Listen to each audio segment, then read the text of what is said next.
అందరికీ నమస్కారం. ప్రధానమంత్రి ఎంతో ప్రతిష్టాత్మకంగా ఈ వక్ఫ్ బోర్డు సవరణ చట్టం 2025 మొన్న పార్లమెంటు రాజ్యసభలో బిల్లు పాస్ చేసి రాష్ట్రపతి ఆమోదం పొందడం కూడా జరగడం జరిగింది. దీనిపైన ఈరోజు భారతీయ జనతా పార్టీ రాజంపేట కరపత్రాలు విడుదల చేయడం జరిగింది. రేపటి నుంచి ఇంటింటికి వెళ్ళి ప్రజల యొక్క ఈ చట్టంలో ఉన్న మంచిని ప్రజలకు వివరించాలనే ఉద్దేశంతో ఈ కార్యక్రమం నిర్వహించడం జరుగుతుంది.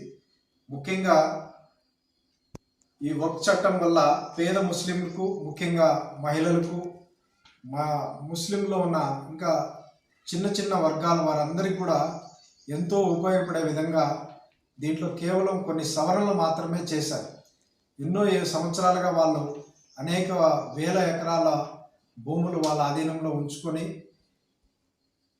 ప్రభుత్వం ఒక లెక్క ప్రకారంగా సుమారుగా సంవత్సరానికి 12,000 కోట్ల రూపాయల ఆదాయం వస్తూ ఉన్నా కూడా 166 కోట్ల ఆదాయమే చూపించి మిగిలిన ముస్లిం సమాజాన్ని వారే తప్పుదోవ పట్టిస్తూ ఉన్నారు. ఇప్పుడు ఈ చట్టం తీసుకురావడం వల్ల వారిలో ఉన్న ముస్లిం సమాజంలో ఉన్న అనేక మంది పేద బడుగు బలహీన వర్గాల అందరికి కూడా ఇది ఎంతో ఉపయోగపడుతుంది.